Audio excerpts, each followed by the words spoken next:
धर्म का है ये कैसा बंधन, तोड़ सके नर ना नारायण। वृक्ष की शाखा बनी है कुल्हाड़ी, शत्रु रची बड़ी योजना। ये कैसी अनुभूति है? सिंह हुआ सिंह रक्त का प्यासा, शत्रु ने फेंका कैसा पासा। सरल नहीं कर्तव्य का पालन, ज्ञान यही देती रामायण। मौन हनुमान जानकी अनजान, देव चकित क्या होगा परिणाम। राम सिया राम सिया राम। वनदेवी, आपने मुझे बुलाया?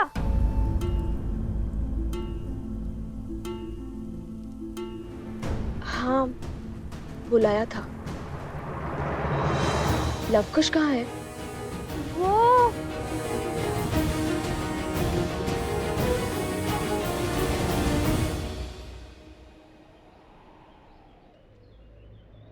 देखो बालकों, स्वयं धर्म के रक्षक, न्याय की मूरत, स्वयं प्रभु श्री राम खड़े हैं आपके समक्ष।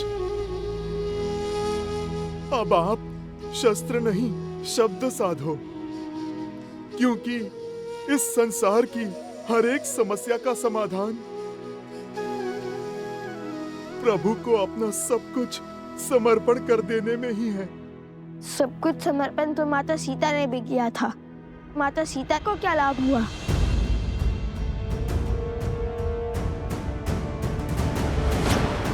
नहीं,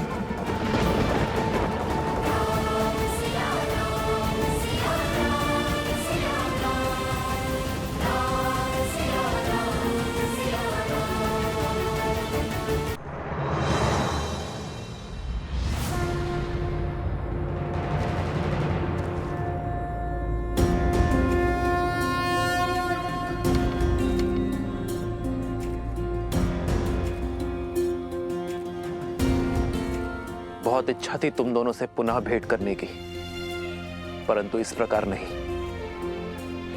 मन में कई प्रश्न हैं जिन्हें सर्वप्रथम अयोध्या में धर्म का गान गाते सुना था तो मन में आदर उठा था। राम राज्य की हर कल्पना को साकार करते दिखाई दिए तुम दोनों। जहां गए असहायों की सहायता की, पीड़ितों की पीड़ा हरी, असुरी शक्तियों का विनाश किया। मन आतुर था तुमसे भेंट करने के लिए, तुम्हारी पीठ थपथपाने के लिए, परंतु अचानक धर्म के प्रतीक अश्व को रोककर राज्य के विरुद्ध क्यों खड़े हो गए तुम दोनों? मेरे भाइयों, मेरे साथियों को हानि पहुंचाई। कदाचित तुम दोनों को समझने में मुझसे भूल हो गई है। और अब जब यह युद्ध आवश्यक है तो अपने धनुष को नीचे रख दिया। क्या इसे भी तुम दोनों की कोई चाल समझूं मैं, या फिर ये समझो कि तुम दोनों ने अपनी पराजय स्वीकार कर ली है और धर्म के आगे नतमस्तक होने के लिए सज्ज हो तुम दोनों? प्रश्न तो हमारे मन में भी है राम जी। जिन्होंने रावण का वध कर संसार को तारा, देवी अहिल्या को मुक्त करके समाज का उद्धार किया, जिसने मर्यादा का पाठ पढ़ा, मर्यादा पुरुषोत्तम बने, श्री राम के आगे शीश झुकाना ही धर्म है, शस्त्र उठाना नहीं। हम जानते हैं हम कदाचित आपसे कभी नहीं जीत पाएंगे। और यही नहीं, जब से सुध संभाली आप ही को ईश्वर समझाए, राम कथा गाते सुनते आए हैं। जन जन तक रामायण की सीख पहुंचाने का प्रयास किया है हमने, क्योंकि रामायण केवल पुरुषोत्तम श्री राम की माँ गाथा ही नहीं, अभी तो जीवन जीने का मार्ग है। यदि मन में मेरे प्रति इतनी ही शाश्वत भक्ति है तो फिर मेरा विरोध क्यों किया? क्योंकि प्रश्न न्याय का है। रामायण केवल आपकी गाथा नहीं है महाराज श्री राम, उसमें एक नाम और भी जुड़ा है, जिसके बिना श्री राम भी अधूरे हैं और रामायण भी। और वो नाम है देवी सीता।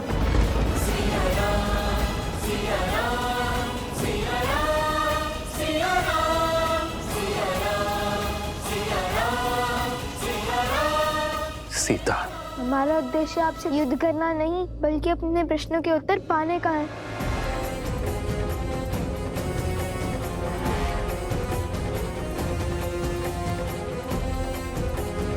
कैसा प्रश्न? वो प्रश्न जो हर उस जन के मन में है जिसने रामायण पढ़ी, सुनी या घटित होते हुए देखी। वो प्रश्न जिसका उत्तर ना मिला तो रामायण की कथा को कभी संपूर्ण नहीं होने देगा।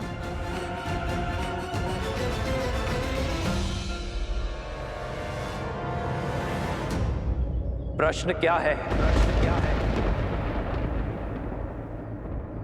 आपने माता सीता का परित्याग क्यों किया?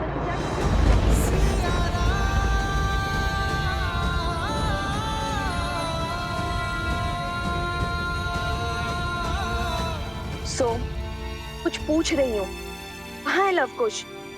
और प्रसूता से तुम्हें लवकुश के साथ आने का संदेश भिजवाया था। तुम यूं अकेले क्यों आ गए?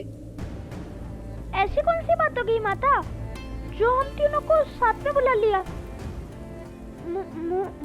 मुझे बताइए, मैं आपका संकट हल कर देता हूँ। संकट की बात नहीं, भोजन की बात है। खीर बनाई है, तुम तीनों को भाती है ना? चलो, चलकर खा लो। भोजन? और वो भी खीर? अरे भोजन ही तो कारण है हमारे बिच्छू का। मैं तो लवकुश के साथ ही था। पहले इसीलिए आ गया ताकि भरपेट खा सकूं। आप एक कार्य कीजिए माता, आप पहले अपने इस पुत्र को खिला दीजिए। सदा तो तुम उनके साथ भोजन करने की हट करते हो, किंतु आज खीर की लालच में मित्रता भूल गए। भूख तो हर समझ भुला देती है माता। वैसे भी उन्हें समय लगेगा। समय लगेगा? क्यों? ऐसे कौन से कार्य में व्यस्त है वो दोनों? वो लवकुश, श्री राम। श्री राम? श्री राम कथा, श्री राम कथा माता। रामायण को और विस्तार से समझने का प्रयास कर रहे हैं। रामायण को समझने का प्रयास? किंतु वो दोनों तो रामायण का एक एक शब्द समझते हैं और संसार को भी समझाते हैं। अकस्मात ऐसा क्या हो गया कि उन्हें रामायण को विस्तार में समझने की आवश्यकता पड़ गई? वो क्या है ना माता, श्री राम माता सीता लौटने के बाद जो घटा उसी को लेकर उनके मन प्रश्नों से भर गए हैं। बस उसी का उत्तर जानने का प्रयास कर रहे हैं। तुम दोनों ने प्रभु के दर्शन किए? माता, श्री राम केवल वीरों के प्रभु हैं, नारियों के नहीं। उत्तर दीजिए श्री राम, जो ग्रंथ है जग में सबसे पावन, जिसने सिखाया जलाना भीतर का रावण। इसका आधार शुभ कर्म है, जिसने प्रेम दिया, ममता और त्याग समर्पण का मर्म है। पर जिसके अंत में प्रश्न बढ़ा, जो हमारे मन में शीश ताने खड़ा। जब राज धर्म था सब कुछ ही, फिर क्यों पत्नी व्रत का वचन लिया? क्यों त्याग दिया उसको जिसने बरसों संग वन में गमन किया? जो राम है जग में पतित पावन, केवल सीता माँ के कारण। जो पतित का सीता को त्यागा, तो क्या उस राम में भी बसा है एक गुण रावण का? कहिए, क्यों छोड़ दिया आपने अपनी पत्नी को? क्या घटा था ऐसा जिसके कारण आपको ये निर्णय लेना पड़ा? ये व्यक्तिगत निर्णय है। तुम्हारे इस प्रश्न का उत्तर देना नहीं देना ये मेरा निर्णय है। उसका निर्णय जिसका फल पूरी स्त्री जाति पर प्रभाव डाल सकता है, वो व्यक्तिगत नहीं होता। आपको उत्तर देना ही होगा।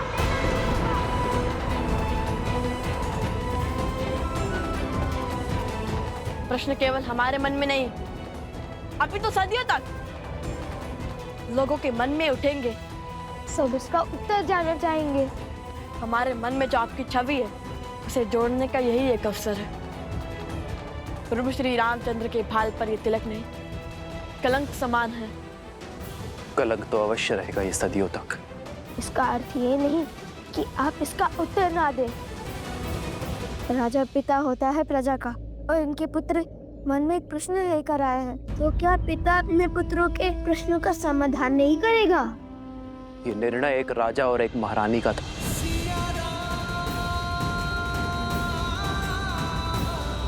हम दोनों का था।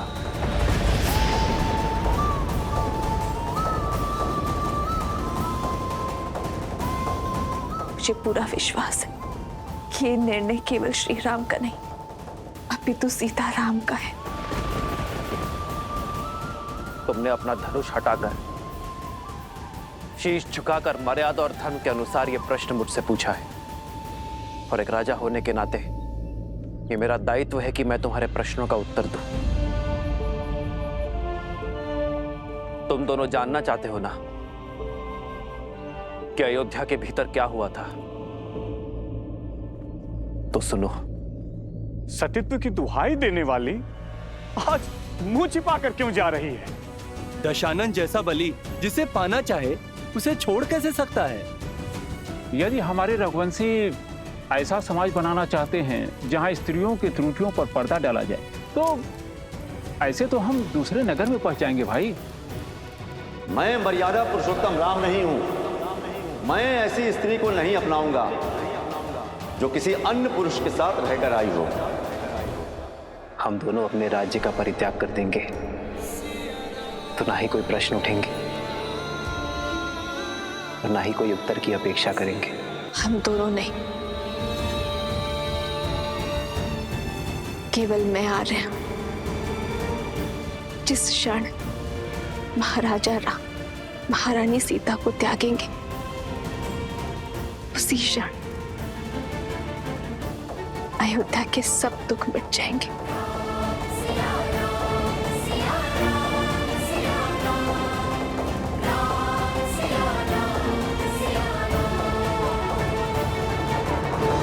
मिल गया तुम्हारे प्रश्नों का उत्तर। मिल गई संतुष्टि तुम दोनों को। अब तुम मेरे प्रश्नों का उत्तर दोगे।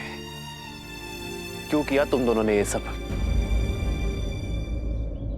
क्या संबंध है तुम्हारा देवी सीता के साथ? हमारा संबंध हर उस स्त्री के साथ है जिसके साथ अन्याय हुआ। भगवान वाल्मीकि से केवल अस्त्र शस्त्र की शिक्षा ही नहीं ली हमने, अपितु स्त्री के सम्मान की रक्षा की शिक्षा भी ली हमने। अब जब तुम्हें अपने प्रश्नों का उत्तर मिल गया है तो अपना हट छोड़ धर्म की स्थापना में मेरी सहायता करो और उस अश्व को मुक्त कर दो। हाँ पुत्रों, अश्व प्रभु को लौटा दो। अब तो आपके मन का हर संदेह मिट गया ना?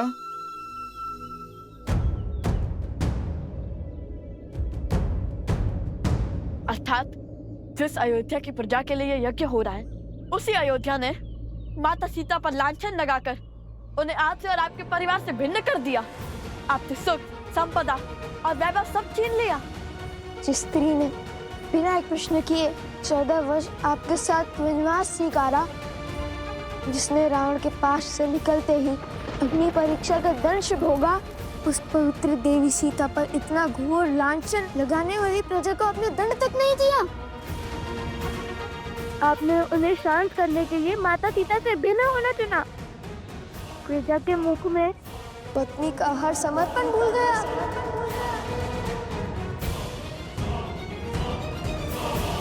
एक राजा का धर्म प्रजा की रक्षा करना होता है, उनके संदेह को दंडित करना नहीं।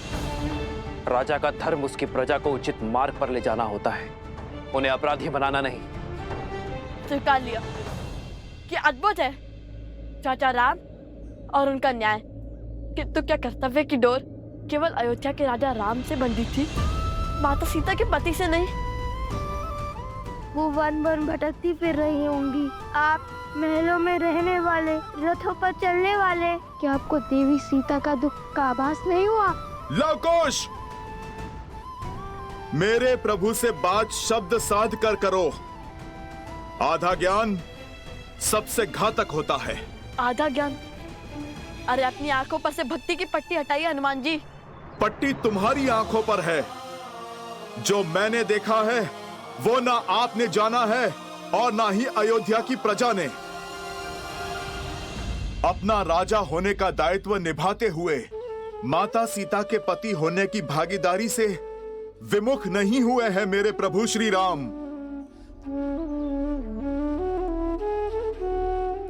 राजवस्त्र और राज दायित्व उतारकर सदा वलकल धारण किया है मेरे प्रभु श्री राम ने। राजभोग को त्याग कर कंद मूल खाए हैं प्रभु ने।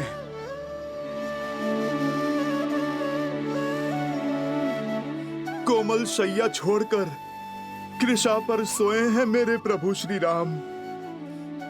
मेरे प्रभु के लिए तो ये राजवस्त्र कांटों के समान है। उनका सुख तो उसमें है जो वलकल उन्होंने 14 वर्षों तक माता सीता के साथ पहने हैं। प्रभु का सुख तो माता सीता की स्मृतियों में है। राम सिया राम जय जय राम। क्षमा करिए, हमें प्रभु श्री राम के त्याग की स्थिति का अनुमान नहीं था। किंतु ऐसा नहीं है कि हमारे प्रश्न अनुचित है। हमने आपके प्रभु को 2 कड़वी बातें कही और आपको इतना क्रोध आ गया। सोचिए जब हमें माता सीता के दुख की सूचना मिली होगी तब हमें कितना क्रोध आया होगा। वे वन वन अकेली फिर रही होंगी। अपनों से दूर, अपने श्री राम से भिन्न।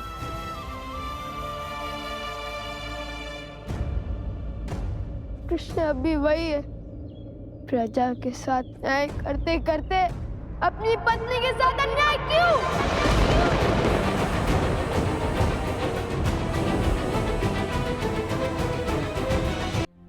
ये त्याग आवश्यक था और ये मेरी सीता का निर्णय था और ये अनुग्रह मुझे स्वीकार करना पड़ा अपनी प्रजा के लिए। अद्भुत। तो फिर राजा का पद क्यों नहीं त्याग दिया?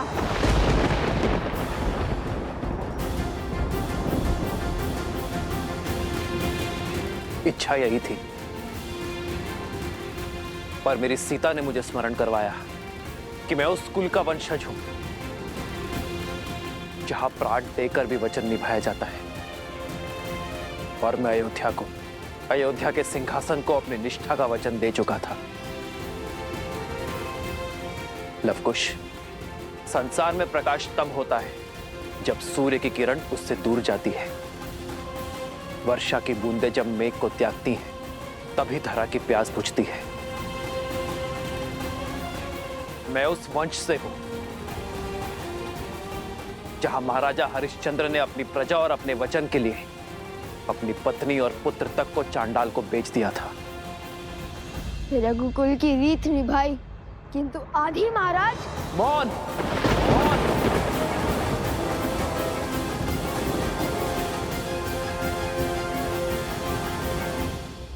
और रहने से आपकी भूल चुप नहीं जाएगी महाराज। मत भूलिए कि आप उस कुल के वंशज हैं जहां महाराज दशरथ ने अपनी पत्नी के मांगे अनुचित वचन को भी निभाया और में आप भी ने उनका सहयोग किया, वो भी प्रजा के विरुद्ध जाकर, क्योंकि पत्नी भी आपकी प्रजा थी जिन्हें महाराज ने वचन दिया था। जब आपने रावण की लंका पर चढ़ाई की, इसलिए नहीं कि प्रश्न आपकी पत्नी का था, इसलिए क्योंकि ये अयोध्या की प्रजा के मान पर प्रहार था।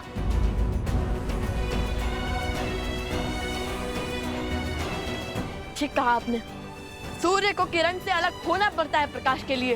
तो चलता है किंतु उसके अंदर छाव नहीं होती। आप रघुकुल के सूर्य हैं, आप वो दीपक कैसे बन गए जिसके तले अंधकार है?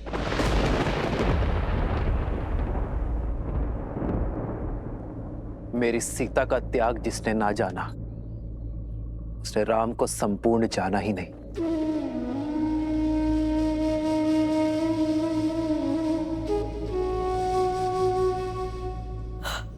आज नहीं तो कल आपके निर्णय पर प्रश्न उठेंगे जिनके उत्तर के बिना रामायण संपूर्ण नहीं होगी।